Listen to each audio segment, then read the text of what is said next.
preferably with someone else. We set up tonight for at least 50 or so folks because ever since I've been city manager and back in August when I started, everybody said this was a big burning issue and we would just be overwhelmed with interest. And I know there is overwhelming interest, however, Tuesday nights have other schedules, I guess. I don't know what's on TV tonight or what might be playing somewhere. But what I'd like you to do, just give me a minute and try to congregate at some of the tables. So if there's just 2 at a table, make it a 4 or 5 person table. So those of you who are move to a table.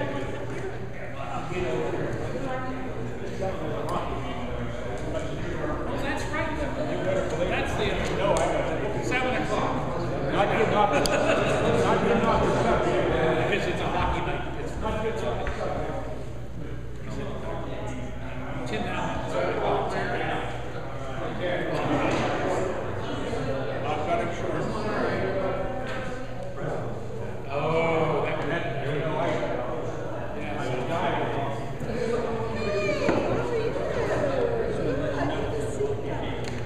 Okay.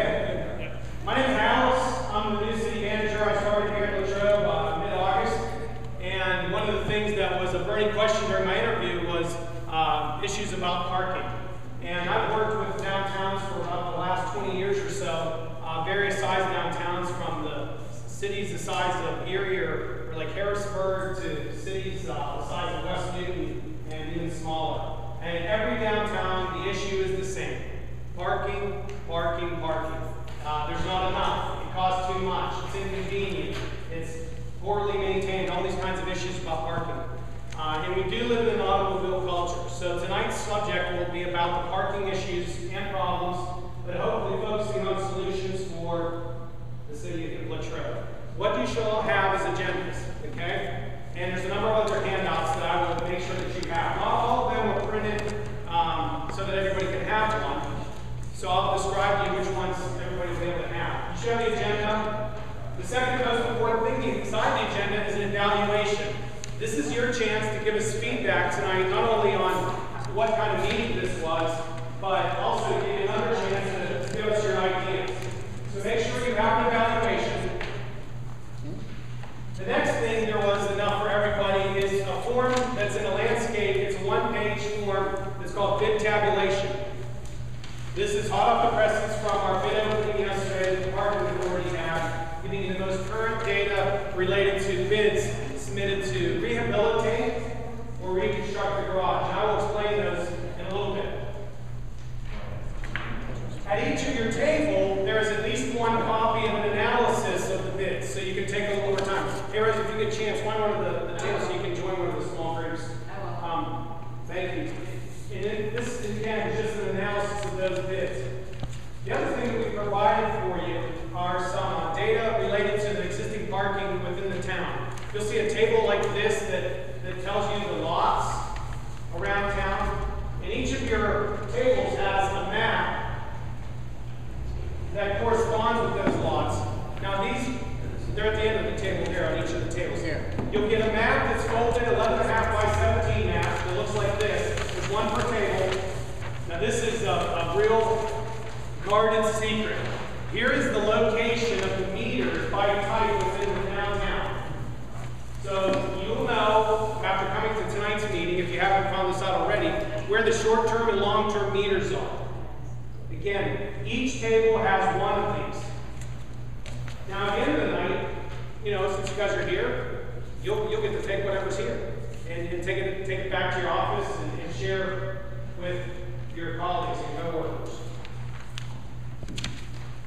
We also printed out for you tonight a handout that looks like this. It's a multi-page handout, and it comes from the most recent comprehensive plan that Ron Weimer and many others worked on.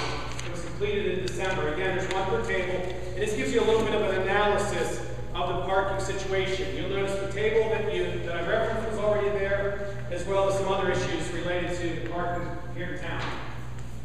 Each table at least has one of these, a commute info map. One of the things you can do is carpool. And you don't need a parking space, your friend can pay. You can pay for gas and you can drive together. There's those options. And for the techies in the room, the future is coming upon us. And there's ways to manage parking, and this article is a pretty good article about what they're doing in other parts of the city or other parts of the country, and it references specifically California towns. Now, while that may seem to be very far away, the people who are helping California are located at Carnegie Mellon University. And I've talked to the folks at Carnegie Mellon, and I've said to them, why bother out there? Why don't you try to do something like Latrobe and think of smart metering here? And there's ways that the meters can sense how busy it is, and it can adjust its price to either make itself busier or decrease its busyness.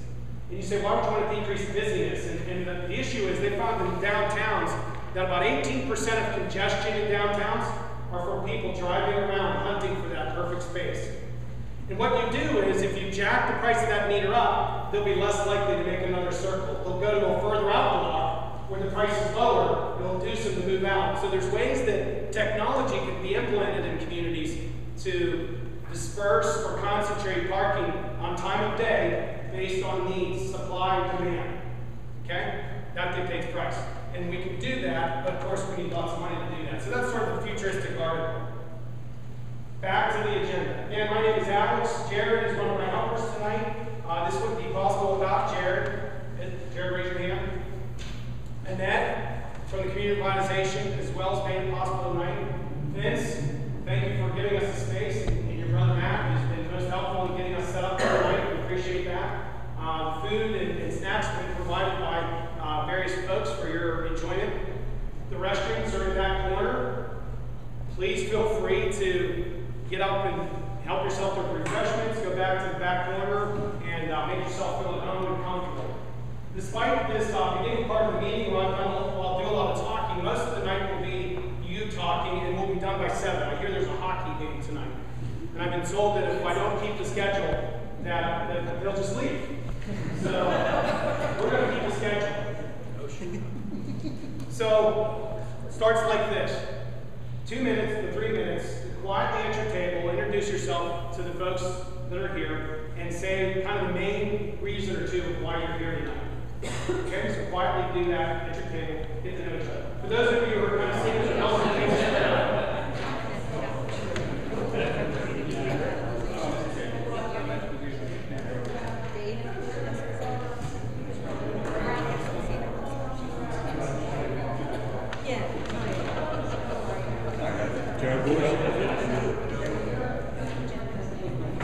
Basically, the reason why I'm here is working for the City of Latrobe. I agree with complaints.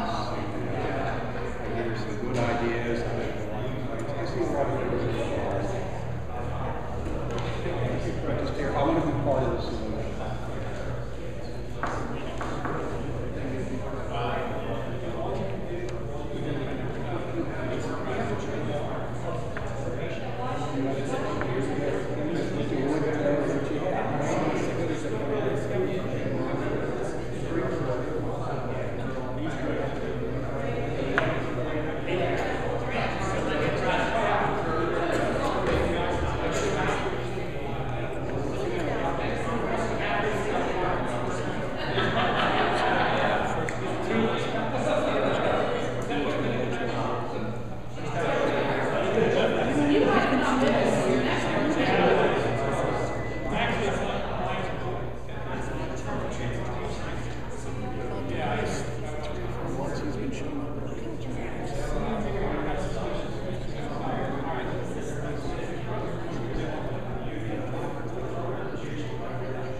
feet map, which is the little finer detail map. Okay? So the map that has a little finer detail, 1 inch equals 100 feet map. It's this one here. Yeah, there's two maps. One is zoomed in and the other one is a little broader out. I'd like you to help yourself get oriented to the map by taking a dot. You might, I don't know, because they're kind of big, you might want to rip it in half and mark where, if you do work in downtown, where you work, and mark if you do park in downtown, where you park. So for example, you get a dot, you rip the dot in half if you can, if not, fold it in half and do something. I'm afraid they're going to do something or they'll take too much space. We'll see how it works. You place the map, you place the dot on the map where you work, and then you do one where you park. If your dot's not there, just overlay it.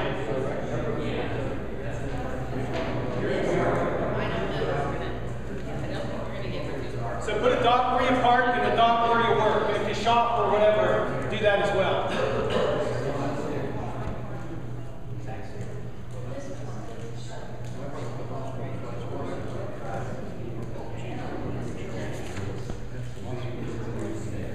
Yeah, if you park off the map or if you don't work on the map, you can put it all on the map.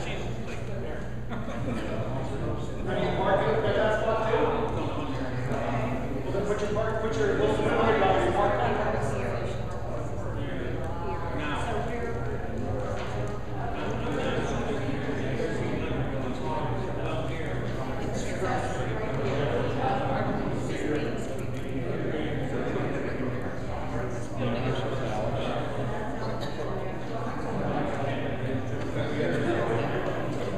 So when your table's done, raise your hand. When your table's done, raise your hand so I can know if you've done those. Okay? Here's a parking dilemma. Parking 101. What's the biggest problem when it comes to parking? What's one of our biggest problems? Finding a spot. Now what does that mean? Where you want to? Okay, where you want to. I want you to picture with me, after the meeting tonight, all the stores in Latrobe are closed. But you have to get a gallon of milk for tomorrow. So you have no choice but to ride out the route there. Everybody said, boo. So you ride out the route there, and even worse, you only got one store. It's Walmart. Okay? But you know what Walmart's like at 10 o'clock at night. It's kind of busy. Not that you don't go to 10, but you know you work late at the office. Now picture to yourself, finding a spot at Walmart, your typical spot. Think of the number of steps you're going to walk, and how many streets you have to cross to get into Walmart. It's fair to say, I would imagine, at least 2 streets. You can't park in front of the building, can you? You can't park near the door, can you? There's a lot of handicap spaces there, but for the most part, the Walmarts are very busy. So count in your mind the number of steps to the door, the number of steps to milk. Now I don't know the Walmart here in Latrobe, but the Walmart Greensburg, the milk is in the far back right-hand corner, so facing the building. It's like the farthest spot. Okay, so you got to walk all the way back there, you walk all the way to the cash register, you walk all the way to your car. I guarantee you, you could have parked at Joey DeSalvo's and walked to Dr. Ramsey's office. That's the distance from your car to the milk. I'm not saying back and forth. I'm saying that's the distance from your car to the milk. In other words, there's a spatial relationship to downtown parking that somehow doesn't matter to suburbs. It doesn't compute to suburbs. In other words, people have a tolerance at the mall to walk a mile or more, it seems like, to do stuff. But in downtown, they won't walk anything more than a quarter of a mile. So what's a quarter of a mile? Who knows how long a mile is? Let's just say 5,000 feet, right? Okay, so a quarter mile would be 1,250 feet.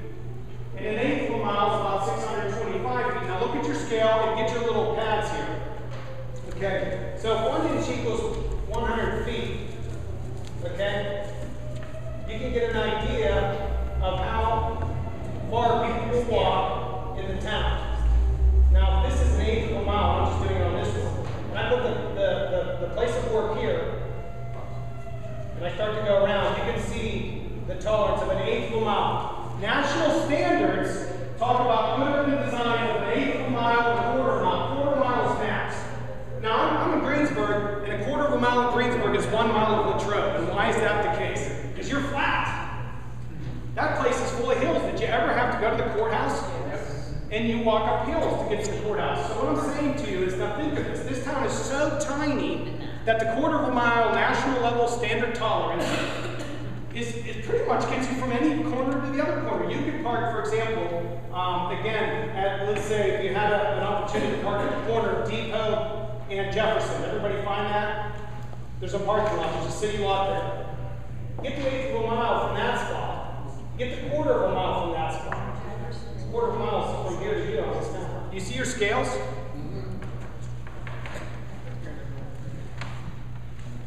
The number one issue in downtown isn't supply, it's the expectations of demand. Again, I will argue that the number one issue in this downtown is not supply, but the expectations related to demand. And I would contend if we were to overlay Walmart in the center of this town, the center of Walmart, the center of this town, or let's say the center of the mall, right, where Santa Claus is at, the center of the town. The peripheral of the parking would take you to Lincoln. It would take you down to the BP in Sunoco. It would take you to the other side of the Salvos and Gianelli's. It would take you up to the furniture store. It would take you on the other side of Latrobe Bulletin. Do you realize that the tolerance in the day after Thanksgiving, particularly, people will park, it seems like it costs $1.30 to shop. You know, look at all our mistakes. But I'm just saying, we do have to fight this battle. I did all of this exercise just to help you get oriented of what the problem is. Employees do. And the employees at Walmart are not allowed to park in front of the building. Yeah, Giant Eagle are not either, right?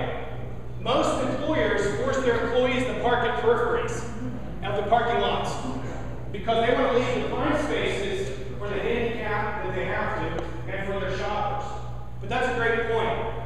You know, I'm doing the exercise not to make anyone feel guilty, but to see if you can see where people park and see where people work. The spatial relationship's tiny in this town. It's 400 feet. It's 300 feet people are walking.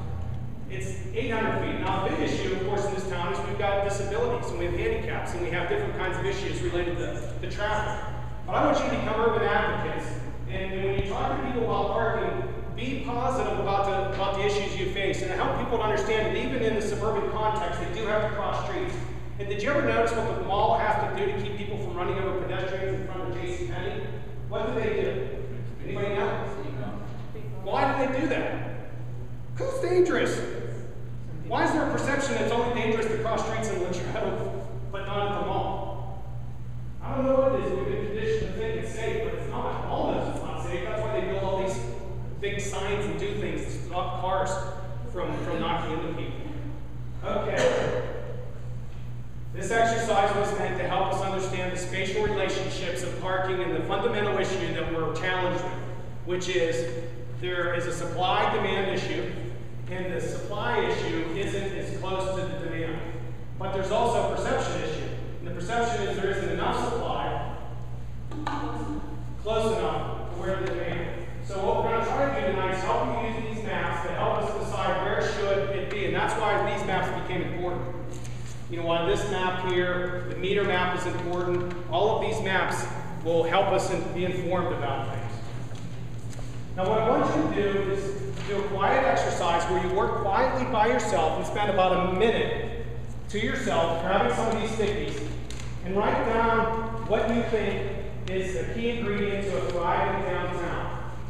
I want you just to capture with one word or two what you envision is a thriving downtown. So go ahead, take the stickies, and somebody who's a fast writer, a quick thinker, might be able to fill 5 or 6 of them. Others might just do a couple.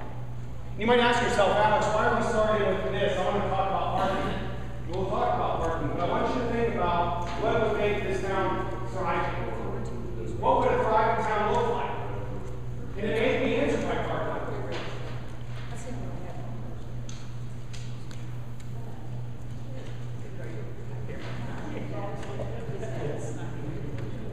After you work quietly, I'm going to ask you to share around your table some of the terms that you came up with.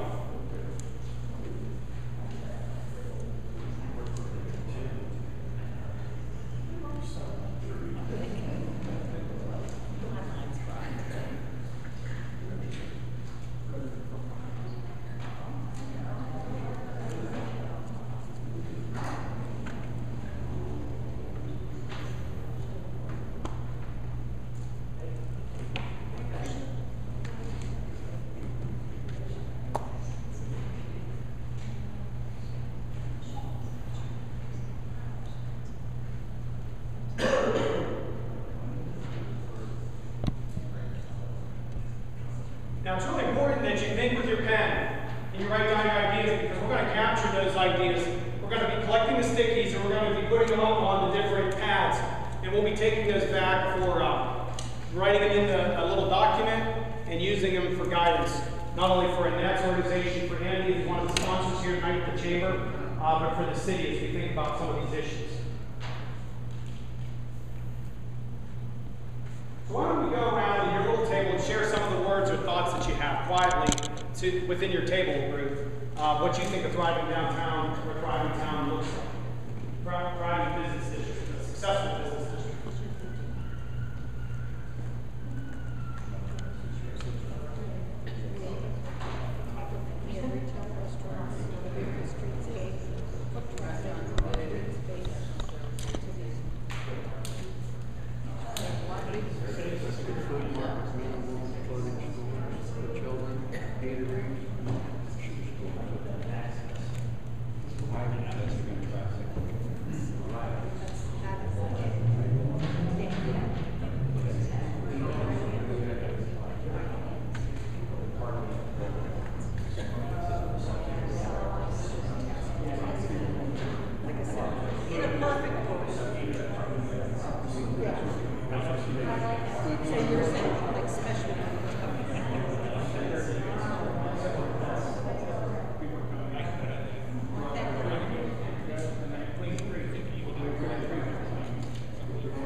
Okay, let's go around robin around the room. In each table, share with me one of the ideas. Again, it could be 2 words or 1 word or a phrase that speak to you of what a thriving town looks like. Any words here? Safety and security. Safe and secure. Okay, how about over here? More little stores. More little stores. Yep. I thought I heard variety too, as well as that. Yeah. Picked up. Excellent. Okay, how about here? Any words for us? Dog friendliness with outdoor residents. All right. Yeah. So we have a dog friendly City Hall. Rocky, he kind of rules a roost. He's a little big, but sometimes Mickey Mantle comes in business. Mickey Mantle. How about over here? Rob.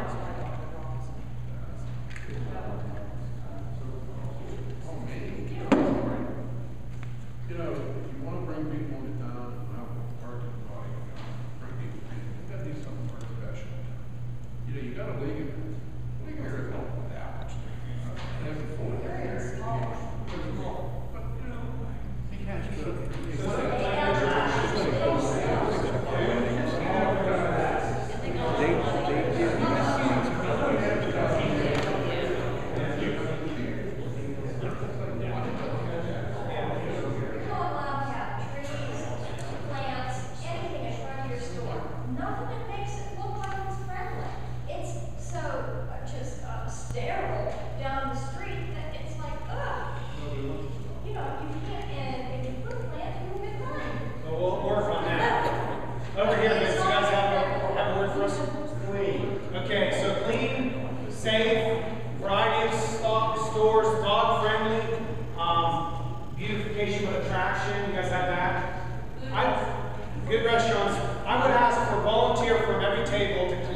anybody can help them get onto that one over there to my left. So far. Yeah. Collective and run over.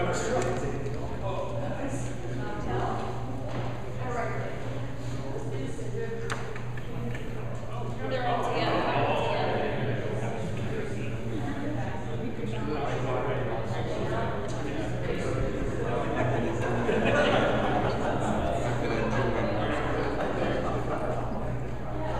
As the night progresses, if you have more words, more thoughts, like for example, I heard someone talking about focusing on the natural amenities in the river is, or sustainable, or other words related to, that you can think of. Make sure they go up on the private town. The reason it's important to start with the private town is the argument of parking is dead if nobody wants to be here. If businesses leave here, if shops can't open up here, it's kind of a silly discussion to manage the decline and talk about spending money investing in parking if all we're going to do is declining. In other words, a solution may be just to keep the garage boarded up and just let it go. So that's not what this is about. This is about having a picture for why we do what we do, and we need to set a vision so we can get all our oars in the water and row in that direction. So we started with the question, what a thriving town would look like. Now the fun part for some of you. We're going to turn in, we're going to talk about our challenges and strengths. We're going to get really specific, not to the town, but the parking. I want you to take a few minutes and talk about the key challenges that must be addressed related to parking. This is your chance to lay it all out, to be really specific, to talk about, and anything goes. I mean, about location, whatever it is that you think is our challenges. Take a few minutes, write them down on your sticky sheet. Again, we're going to be taking those stickies and we're going to be putting them up on a tablet and collecting them. If you can be very specific, that's very helpful. So if you say the 300 block of linear is a disaster because of X, Y, Z, say it. It could be sidewalks, it could be painting, it could be the meters don't work, it could be whatever.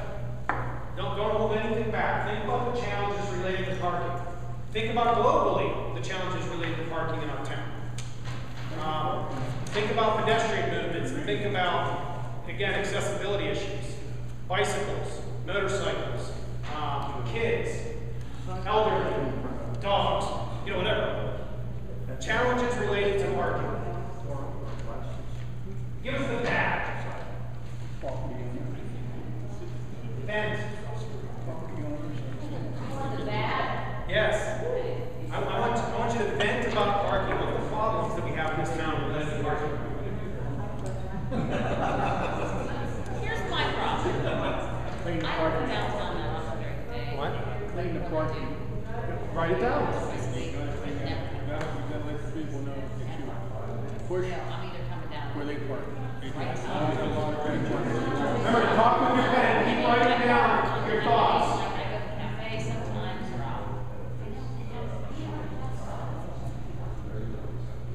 Hey, Jerry, if you just want me to stay, what we do is we transfer.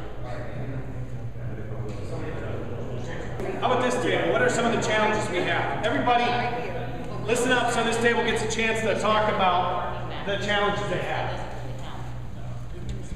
We live in the Masonic building down here. Okay. And Franny and I, and there's 19 apartments out on Spring Street. The Eagles, they take up all the parking from top to bottom, and we have to run around trying to find a place to park. Okay. We should at least have 4 or 5 parking spaces for us. Okay. Instead of all parking meters all the way up. They park in the senior citizens loading zone, which is Right 15 here. minutes. 15 minutes, they They abuse park it. there for 4 hours. They got a handicap sign down below there. They park in there for 3-4 hours to go and drink. They park on the sidewalks. Is the conflict beginning like at 4 to 5 o'clock when happy hour 3:30. starts? I 3:30. told the chief of police, from 3:30 to 6 o'clock, you've got to get tickets there. Okay. Because they And abuse then- that street. And so there's a period of time, maybe at 7:30, they start to pull out. It's not that bad. It's usually bad. And the other challenge is you have residents who live in the building. Oh, we got 40 senior citizens there, 75 or over. They come, they go shopping, they have no place to carry their Where's the business. designated parking for that building? Nowhere. No, it's not. There is no. We have a loading zone, and we can't get in there. We can't get in. Right now, if you had to build an apartment building in downtown, we would require you have 1.5 space per unit. Right, that's what it should be. Them poor people come out with packages. How many times I've helped them, they cannot walk. Okay, I'm not asking you to give me the answer out loud. No. But I'm going to ask you the question anyways. Whose responsibility is it to provide parking in this situation? Don't answer the question. Nobody. Somebody's got it. Somebody's responsible. Is it the public or is it the private sector? I don't know. I don't know. I don't know your challenges.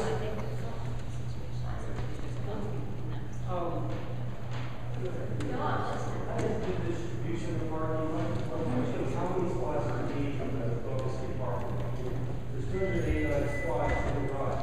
How many do you need at that section of town? That's not to it. Do we need 100 there? Could we put parking on Jefferson Street? Parking on the how many spots do you need before we decide how many cars? That's an unbelievable observation. The idea that the challenge is the distribution, I think that, we've kind of touched upon it. Let me just really quickly, if we were to do a study of the optimum parking needs for this town, it would only be as good as the day it was finished. It would be DOA, dead on arrival, in the sense that as businesses change, so do their needs. For example, that temple that we talked about, the Sonic building, right? I mean, if you change the use, the need would change. The doctor's office, its time of day use isn't what a bar's time of day use, isn't what a bridal shop's time of use, isn't what a bank. They're all a little bit different. And what happens is, within a downtown setting, as businesses open and close, it's a fluid kind of system that needs constant management.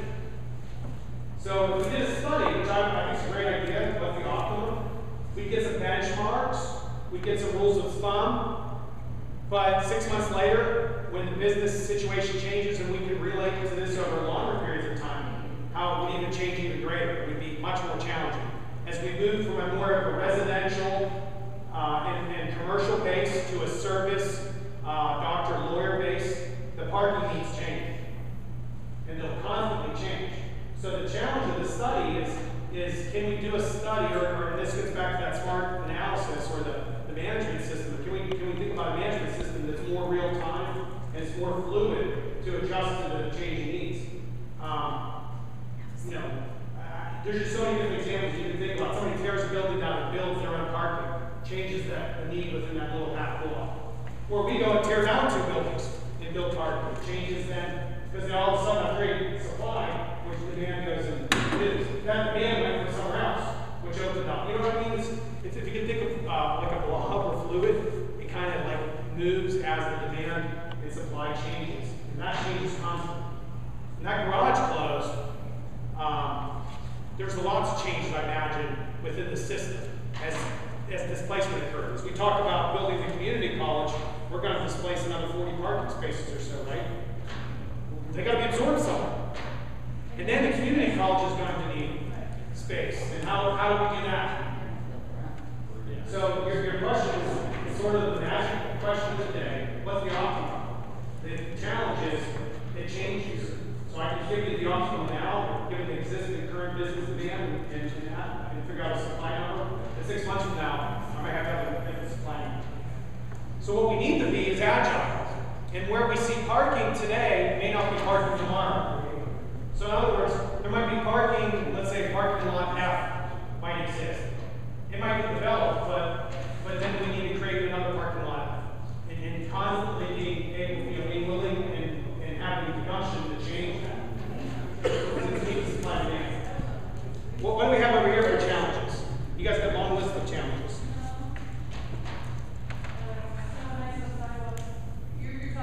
Yes, that's great. It's not even cold out when you're thinking that. Good. You're saying it's not that far, same distance as Walmart, but it's not.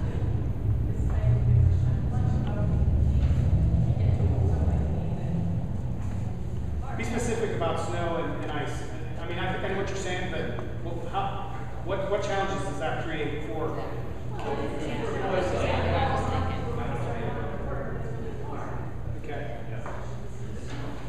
We manage this one.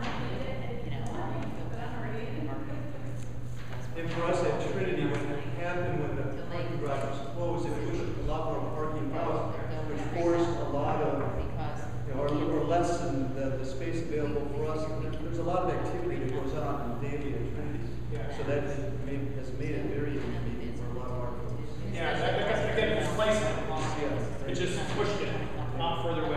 Especially as parents are thinking on the meter thing, because we reserve parking meters and then all the doctor's offices like that, and the spot for parking to reserve the max vehicles. Yeah, I've heard a little bit about some of those challenges through the grapevine. Yeah, so, that's. How about this table over here? What are those challenges we have to find? We're going to post them up. Yeah, we're going to get them posted. We don't want to lose any of those ideas, but unfortunately, to keep the 7 o'clock time frame, we got to keep it going. What challenges did you guys have to do? Well, you know what I look at, maybe I look different.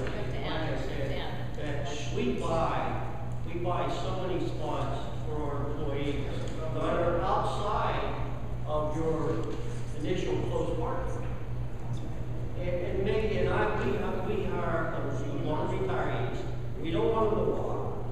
And we need the spaces for our own delivery vehicles and customers. So if you look at our parking lots that you have right now, how many are actually bought up for employees, for the businesses that come, for everybody here?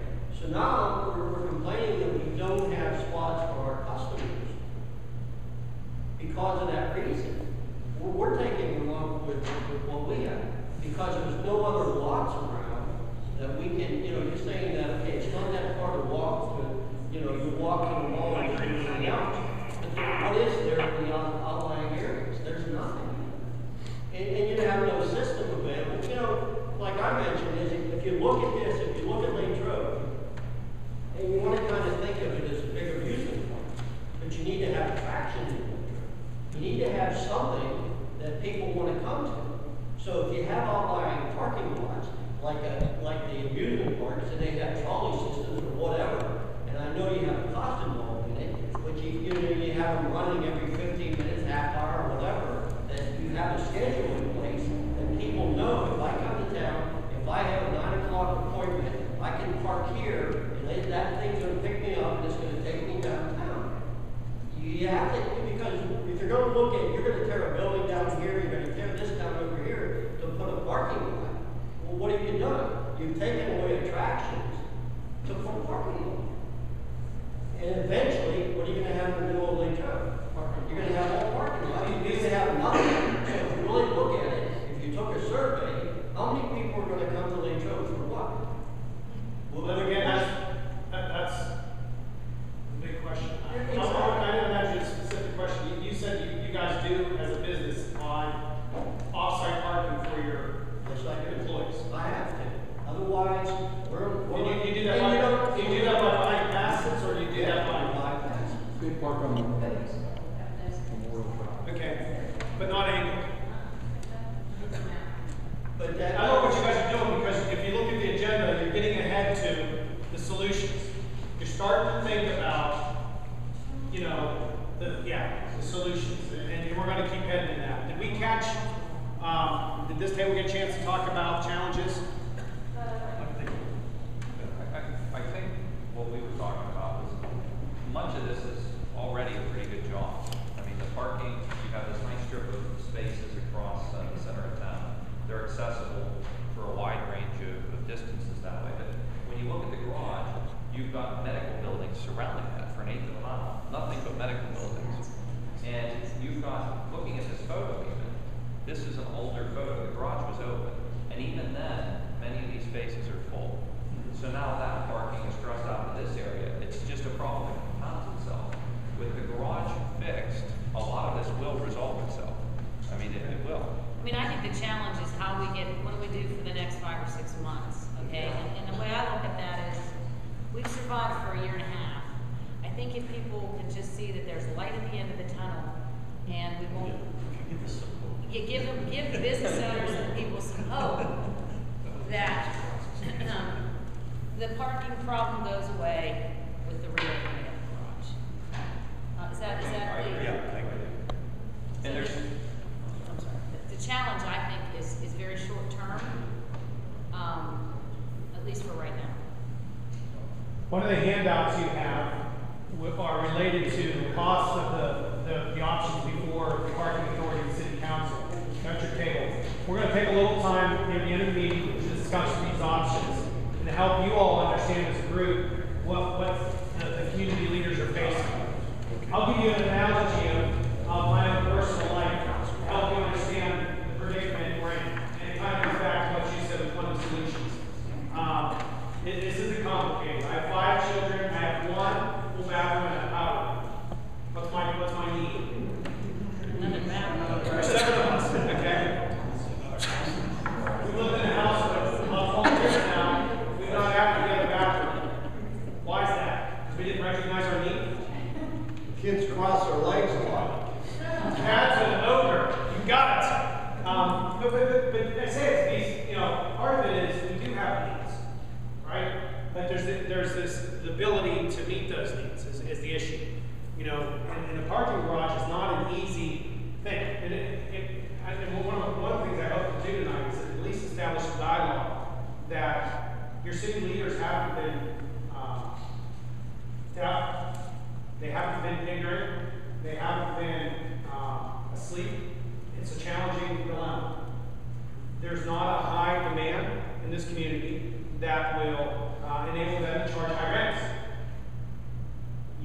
Many of you park in other parts where parking is a lot more expensive. $30 for a monthly permit is $1 a day.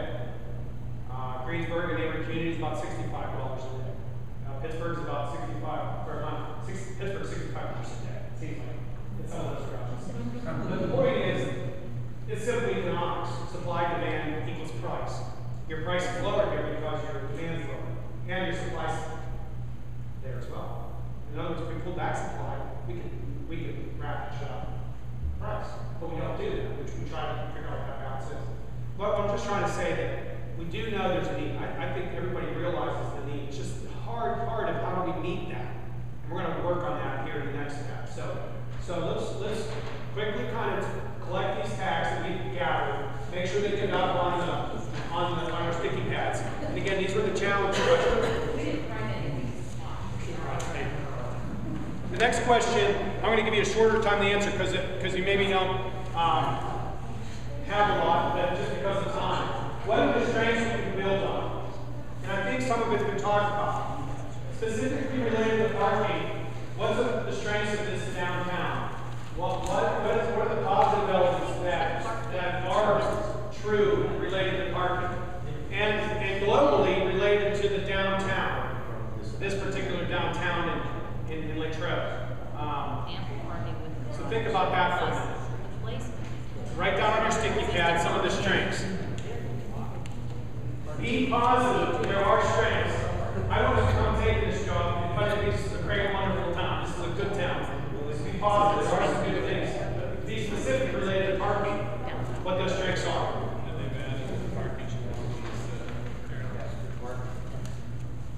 What's some of the strengths related to parking?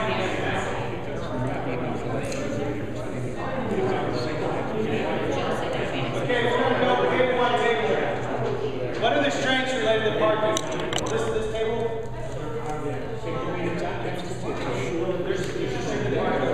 How about the cost of funds?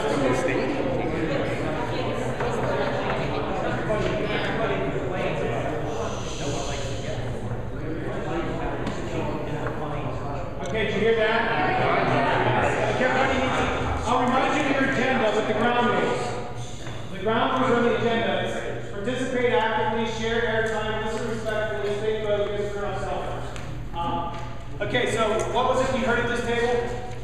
Again, what's the strengths of parking here, Dr. Ramsey?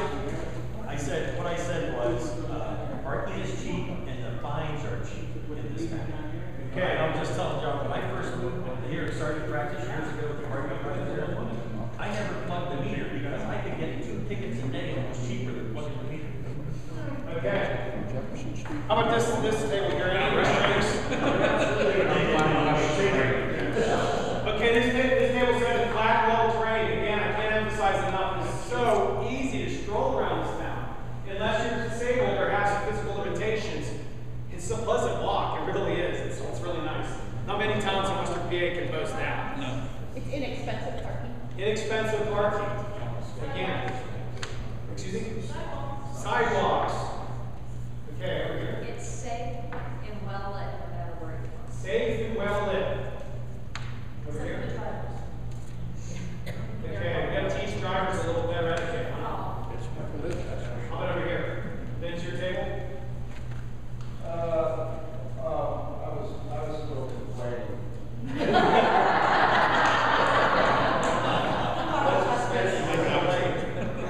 I was complaining about people's employees parking outside the door of their business. That never happens.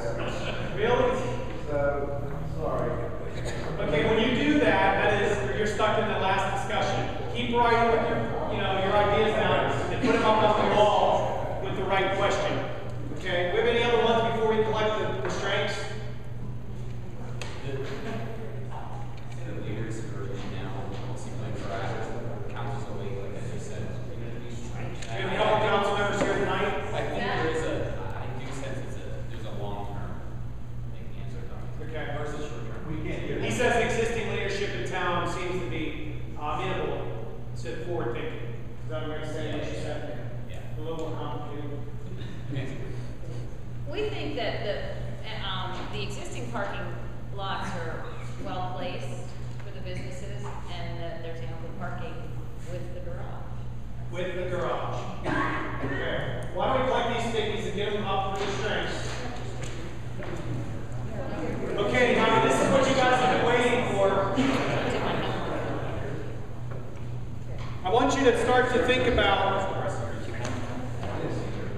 one or two things we need to do, opportunities or possibilities to ensure optimal parking in this thriving downtown. Again, I want you to envision 5 years from now as being more businesses, more people, more need for parking. How would we address that? What if more parking was demanded? What if we had an increase of businesses because people just decided to reject the commercial strip mall model and decided they wanted an authentic experience of shopping in a downtown? What if we had to accommodate more people in this town? So think about what are the solutions. I've heard already a couple of them. I've heard ideas that you guys are jumping ahead, so this is your chance. How do we not only address the current needs, but future demand needs, so that we can be prepared or maybe even stimulate that future demand? We're not putting our heads in the sand and retracting. We're being forward thinking and saying, how do we really get proactive ahead of it? And what would we need to do? What would it look like in this town? Yes.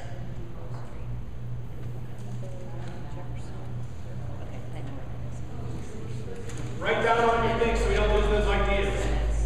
On your little sticky, your post-its. Be specific. If there are places where you can pave tomorrow, you can put meters up along your street tomorrow, if you could do something tomorrow, give us specifics as well. Are there lots that the owner might be interested in a lease arrangement to have their place paved and we meter it because of this short-term acute issue of the garage? Are there streets that we currently don't have parking on that we could or should be metered? Should we be thinking of angled parking where there's just now kind of curbside, kind of parallel parking in order to get 2 or 3 extra spots? Those top 5 ideas, guys, you should walk out right now on the top 5 things that would be implemented short term. Hey. Give Jared your attention, please. When we step out, it's good to have a short-term answer, like implementable in 2 weeks. So I was thinking, as Alex gathers all this, in terms of solutions, if we have a top 5 list that can be implemented specifically. When I was walking with Alex yesterday, he pointed out Depot Street, like, sideways parking there. I mean, that can happen, as far as I know, within a couple weeks. So if we can walk out of here with those top 5 lists from everybody, with short-term things that we can implement, that's going to be. Yeah, last night City Council voted to meter Jefferson. We're going to meter Jefferson. It's one of the widest streets in town. And then there's no parking lot except for one handicap space in front of City Hall. And then And one we all know that's side. right where the parking basically lot, it's right there going in Spring Street, and yet there's no on-street parking there, so Thinking. we could change the rules. And then all the business owners are called the next day, and they pass it on, you know, to their customers. And then we, you know, advertise on the websites, the city site, JLC.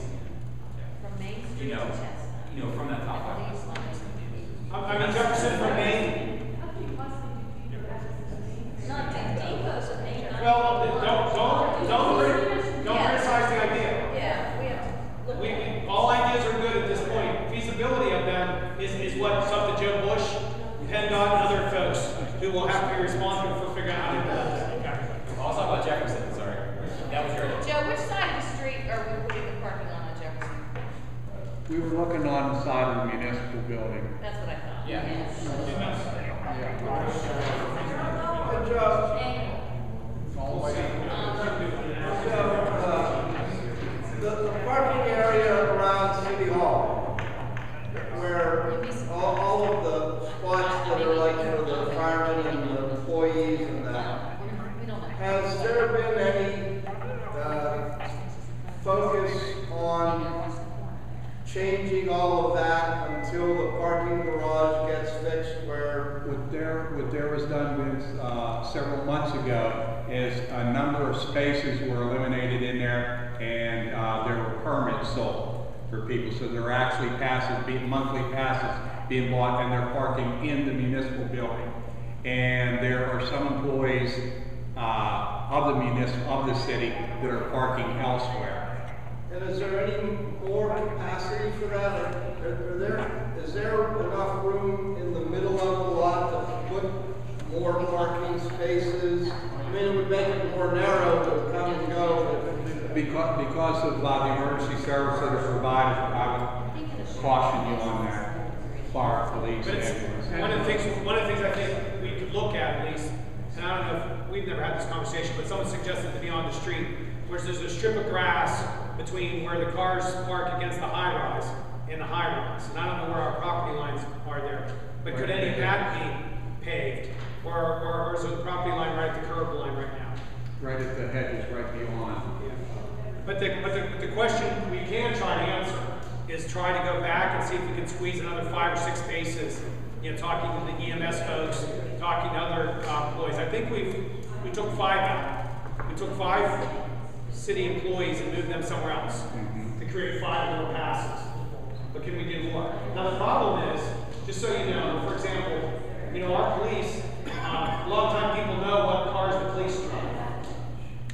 And if they park at remote locations, the possibility of their cars being vandalized and keyed are pretty high. So it's kind of nice to have the police cars near where the police work, just for that reason. Now, you know, that may sound like it's a real thing. But others, we might be able to get some more spaces. And so it's something that Joe and I can go back to the office. Again, what Jared is saying, in the next month, what can we, 5 year, 10 year, 3 year, 7 year, that's 40 more spaces can we get out on the street? Well, we've got We're under the understanding that next month Diagnostic Associates is moving over to the hospital. They have an ambulance drop-off pickup there. We've already got it passed through council. As soon as they move, that's coming out of there. 2 more meters are going there. We have a couple of 2-hour parking spaces mixed right in with our meters that I really think we should look at providing meters. Yeah, specifically like at the Bulletin and Holy Family, there's some there we can look at. Again, and people got to realize that's an inconvenience. Somebody's getting put out by that. But we've got to do something.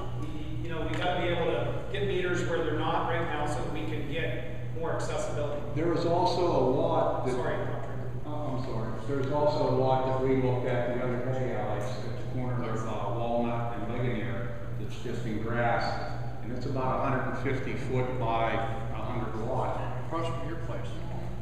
Dr. Ramsey, who owns that? Bulletin. Latrobe. We're talking about picking up 2 spots here, paving that lot here temporarily, and this temporary. Has any thought been given to approaching the school district and say, on a temporary basis till the garage is fixed and the parking problems go away, people are allowed, employees, my employees and me, who already park there, we park down there and we encourage all other business owners who have their employees park there. get first student to run what I call an airport bus in the morning. It starts at, I don't know, 7.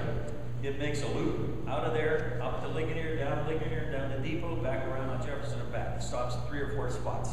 So like 7 to 9 or something. Yeah, 7 to 9, and then it starts up again at 4 and runs till 6. The beauty of this meeting is that your idea is being captured, and it's a matter of the city manager going back to his office tomorrow, calling up first student, calling up the school district, and having a conversation. And then the reason this meeting is, again, we got to hear these things, and we all realize it's real cost, and you're not saying it's not about cost. We'll have to know what that cost is. But if we're building, if we're paving that spot, putting meters here, we're gathering 2 through. Pay the school district something there, pay for a student, and do that. It's a temporary thing because it appears that we're going to rehab the parking garage, and once the parking garage is rehabbed, our parking problems go away. And another thought, Alex, is the lot that used to be across the street from the old St. Vincent de Paul on Jefferson Street, I think it belongs to Giannetti's, but they probably don't need to have all of those spaces during the day. They need them probably more at night. If there might be an arrangement that the city could make temporarily to put some meter spaces in with Giannetti's approval, you might be able to pick up some temporary spaces there until These are the ideas that must get captured on sticky notes so that I can list them and prioritize them and begin to work through them. Because then, if I don't have it on that written down, I won't be able to follow. Just so many of you guys realize, they're experiencing a lot of challenges with the railroad right now, so their parking lots are very sensitive to them right now, because when the railroad had their failure system, where they had to collapse, they're losing some property. And the long-term PRS employees that deal with it, he lets them park there. It does fill up a lot during the day. Yeah, I think we have a challenge. I'm sorry, Ron. I'm a lot more techniques involved. So when we were at the old store, we used to people park for free, but then they got kind of upset with us. So then we started paying it monthly and let people park. And then they would tell us that they would have something during the day when they needed it. That's what. Well, there's a little black market of parking going on. Well, I didn't know. I think that there's a challenge. I think one of our challenges is definitely the parking lot where the WCCC is going to go, because even with the parking garage, that lot was full. So when we eliminate those 50 spaces that are there, even when we had a parking garage, so we definitely have that challenge for that area. A parking lot out by the bulletin might help, and one down on the other side of, the Salvage property might help, but those are really the outskirts. And if you go down there, you already see there's parking available by the church during the day. Those meters aren't always full. I want to be careful that we don't pave too many places, and then when the parking garage comes back, we have like all these parking lots. But they're easily convertible, so back to green space or back to building space. So I think the key, for me at least, the key is that we see a light at the end of the tunnel, and we're starting to move forward. I think I commend the businesses for putting up with this as long as they have. I think the city leaders, we all could have probably done a better job of moving this process faster and further, but Hindsight's 2020, and so that's my feelings. I can't tell from the map, this is during the day. Yeah, part of that, when Joe mentioned the city employees, that's where the city employees are going. They went over there. They left the corner and went to the other corner. And again, one of the things we'll look at is, can there be more had there or some other spots? We talk about, a hard healthy challenge. Maybe we can throw out the idea of, walk a block for your city, or walking is good, and it's good for your health, it's good for your town, that kind of thing. There might be some other ideas, but at least if we did move people further away, that would be an incentive. But we'll look more into the post office. I'm not sure what their total capacity is, and what they can absorb, or what else we can get. Well, that shuttle that Dr. Ramsey's talking about could stop in a number of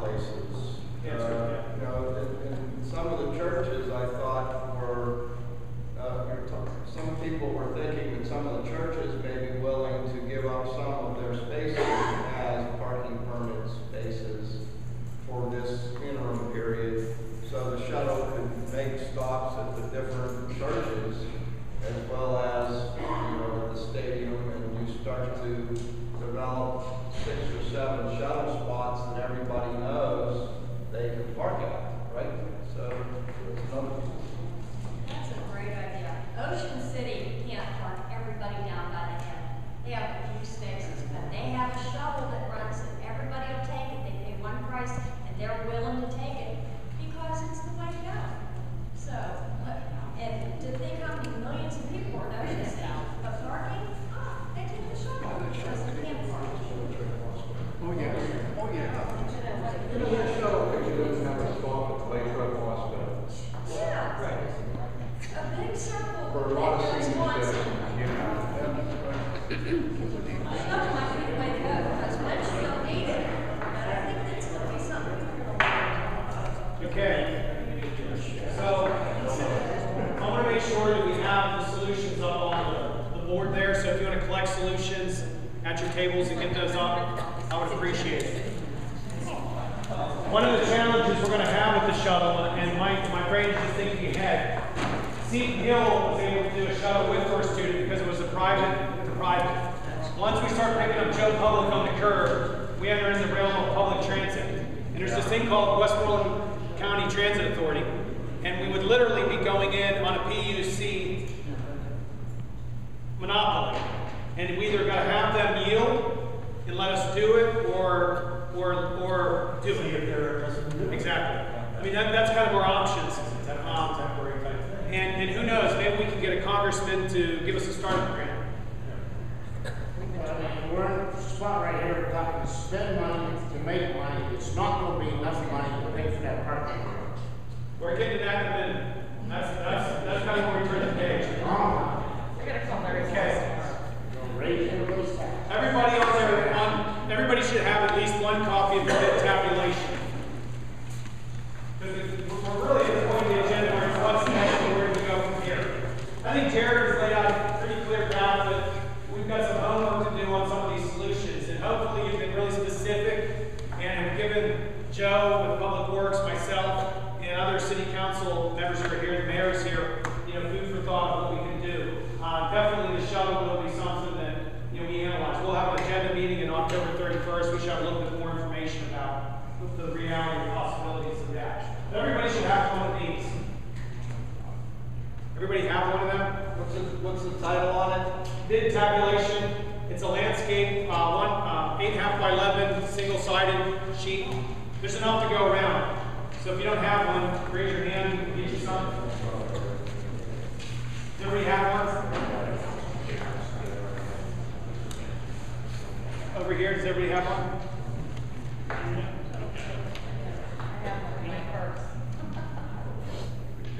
I'm going to give you a quick overview of what's here, and then we can finish out the meeting with some question and answer and some more discussion related to this.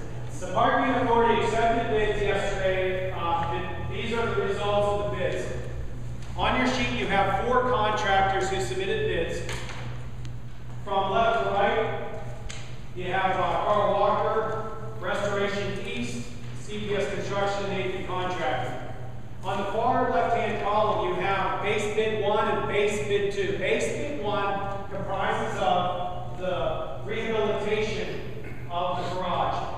The garage, let's say, has 4 decks. Rehabilitation would say deck 3 will replace 20%, deck 4, 60%, and so forth. And what they would do is the contractor would cut out a rectangle or square shape of the bad elements of the deck, and like you see on highways, they would pour new concrete and tie that into the existing concrete so that only partial or parts of the decks would get replaced. The entire elevator would be constructed, new plumbing, new mechanical systems, and electrical systems installed throughout. Okay? So let's follow that bid as it goes down.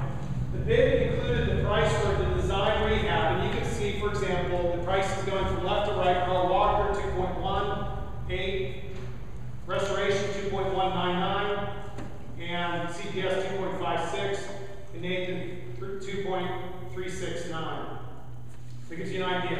We also asked the bidders at this point to tell us the cost to develop the specifications to be able to go out to bid for the plumbing, the mechanical, and the electrical portions of the garage, giving you a total price estimate or bid of 197 for Carl Walker, 2.2, 2.3, and 2.4. So y'all with me so far? Just want to frame what you see. The second bid is the reconstruction. This would use the existing steel framework and demolish all sidewalls in every floor. Sandblast the steel and then rebuild every deck. A total reconstruction. New elevator, new stairs, all that kind of stuff. And you can see the price estimates for that. The difference, net difference, is about $860,000 between the low of bid 1 and the low of bid 2. So if you just kind of follow it, the low for bid 1 is about the Carl Walker figure, the $2,197,745. The low for option-based bid 2, the reconstruction, is $3,060,888 by Nathan Contracting. Have you followed that so far? Can you see how those numbers lay out? Currently, the Parking Authority with the city has a debt service that they financed in 2002 that has a total principal of about $750,000. What we thought to do was refinance because the interest rates are so good and roll that into whatever option we did. So take Carl Walker number, take Nathan Contracting at $750,000. Remember, all we've asked them to do is spec electrical, plumbing, and mechanical. That's not the price for what those will cost. Remember, we talked about replacing an elevator. It's going to be much more than that. The Parking Authority in early September rejected a set of bids, but within the set of bids, they asked the contractors to submit estimates of what they thought, not bids, but what they thought the electrical, mechanical, and plumbing might cost. Those estimates ranged from $375,000 to over $2 million. Actually, for those. And it really gave the council and the Parking Authority consternation because of the wide range of figures. So, I've already talked about adding about $750,000 to this total finance. And we don't know what our electrical, mechanical, and plumbing costs are going to be, but we've got a little bit of a ballpark, at least being $375,000 to over $2.2 million or so dollars. Okay? If we average some of that out, it's 1.3 million, 1 million, it depends on how you look at it. So the best I can give you now is we're looking at the need to finance about $3.3 million to $4.5 to $4.8 million. That's sort of the range. So, you know, it sounds really appealing to start with, okay, why not just get a brand new building pretty much and do the reconstruction? But you're looking in the higher floors, the mid floors, the higher floors to do that option. That's the cost side. The opposite side is the revenue side. The Parking Authority has, of course, lower revenue in 2010 and 2011 than it did in 2009 and 2008. But it already was on kind of a sliding scale. 2006, 2007, 2008, it's going down to 4 or 5% annually. Okay? But if the parking garage is fully functional at current rates, it's pretty safe to assume they can do about $200,000 in revenue. Currently, they do about $125,000 for the existing debt service. So they've got about $75,000 left over to finance the remaining. Okay? We're going to be meeting with the banks again over the next couple of weeks to determine the amount. But in March, there was numbers that were submitted that had a range of adding an additional $75,000 to $125,000 or $135,000 to those payments to finance for $3.5 million over a length of time. So I say that to say that at the current rates of fines and meters and parking passes, it's probably not supportable to even go with the low rehabilitation number. So we're likely going to have to raise rates on the passes and on the hourlies, on the quarters, on the meters, and as well as consider or contemplate how much skin will the city have to have in the game related to the general revenues to support that, to finance that. A little nuance in the garages or the parking system you may not have realized, I'm just learning this. All the street meters are collected by the city and kept by the city. All the parking meters within parking lots are collected by the city, given to the Parking Authority, and then come back to the city. The Parking Authority has a volunteer structure and a solicitor and an engineer, and they own a few of the lots. We actually own a few of the lots as well. In fact, the one lot that we're selling to community college was owned by us, not by the Parking Authority. say that again. All of the meters on the streets are the city's, collected by the city, profit kept by the city. So what we could do is direct that into the refinance of the garage. But just like everything else that the city does, or anybody does, when you redirect some of your income to another allocation of spending, something else will have to fill that void that left. Okay, so just to kind of give you the ideas of the finance and where we're at. What are your questions? I mean, I guess I can talk about time. Where are we at? The parking authority will likely meet over the next couple weeks, and the city will meet over the next few weeks. And they'll make that hard decision to accept the bid and have therefore a price. That price will be given to our financing council and submitted, if you will, to the bond market to decide what is our exact payment. What will it be? Just like you do with a mortgage.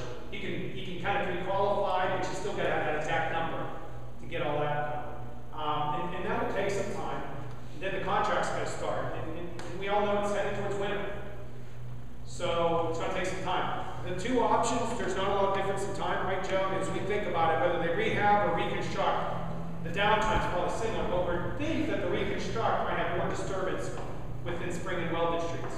You follow what I mean there? If we do reconstruction, there may be more displacement of spaces along Spring and Weldon streets because of the nature of demolition and knocking off the walls and knocking out the concrete. It's manageable, but you're going to lose some more spaces possibly than what the rehab would be. Stuffy, do you have a thought on that? Well, yeah, after the meeting last night, I talked to the fellows from Carl Walker and their fellow from CPS.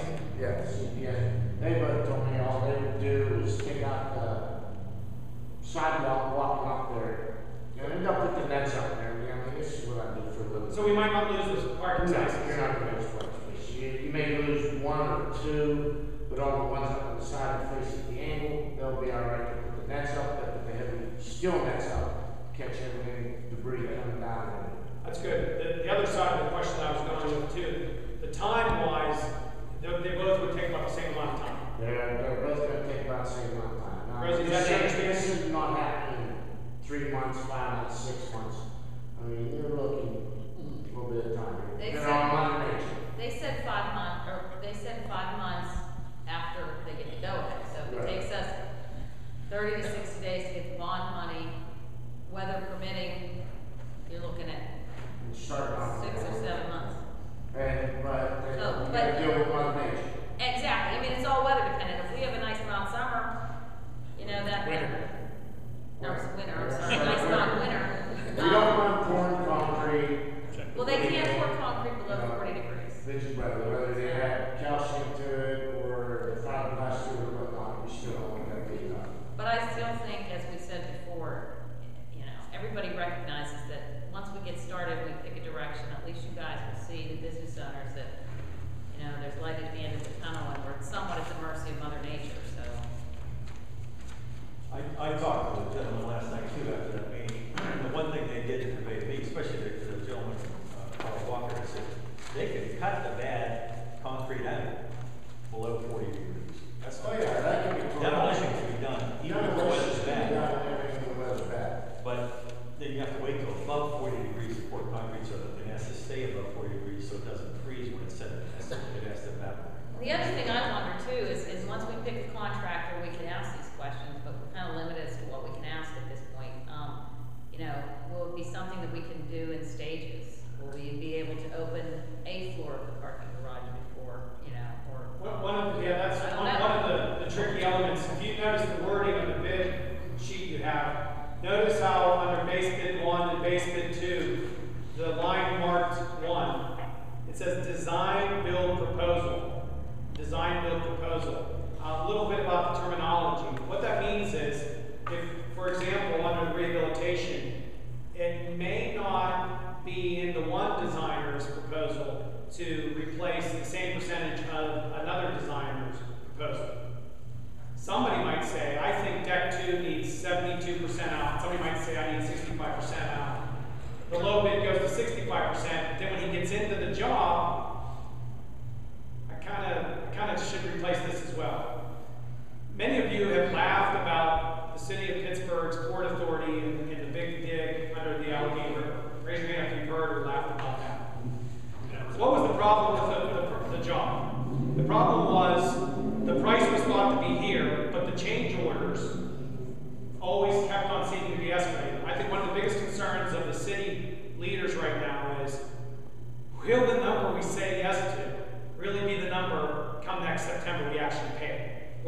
found that contractor C really wasn't all it was cracked up to be, and we were in more than we thought. And I can't answer that. What we've thought about doing is maybe asking the proposers to come in and shed a little light on the nuances of their bids so that a better, more informed decision can be done. But I think the key here is on the design build process. They committed to that, they contract to that. If there's change orders that come in, I mean, they guarantee that they can fix it for that amount of money, okay? And because we have a 2-year warranty on it, if you're gonna have a problem with the concrete, it's gonna be, they say it's gonna be the first 2 years stuff, is that true? Exactly. Okay, so, the impression that I got from talking to them was they're not too concerned about change orders in a renovation or a rehab because they have a pretty good idea of what's good and what's bad. In a complete renovation, because of the way the designs, they weren't exactly sure what they were bidding on the total reconstruction. So the impression that I got from them is there would less likely be change orders in the rehab as opposed to the full reconstruction. Or Exactly. full construction. Is that? Exactly. Chris off the record, you off the record.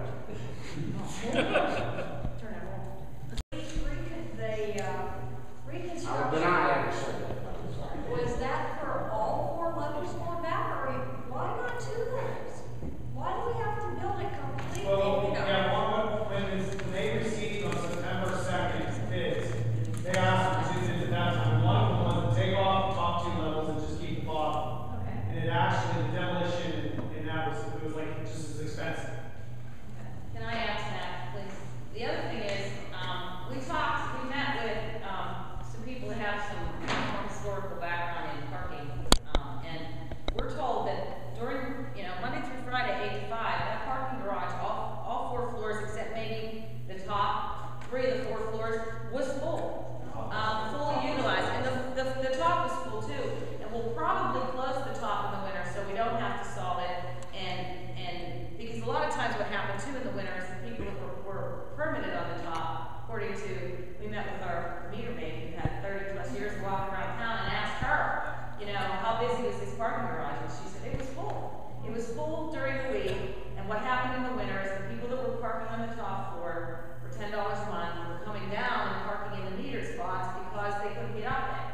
And so, we think maybe the better alternative is to close that top lot, use it as a roof in the wintertime.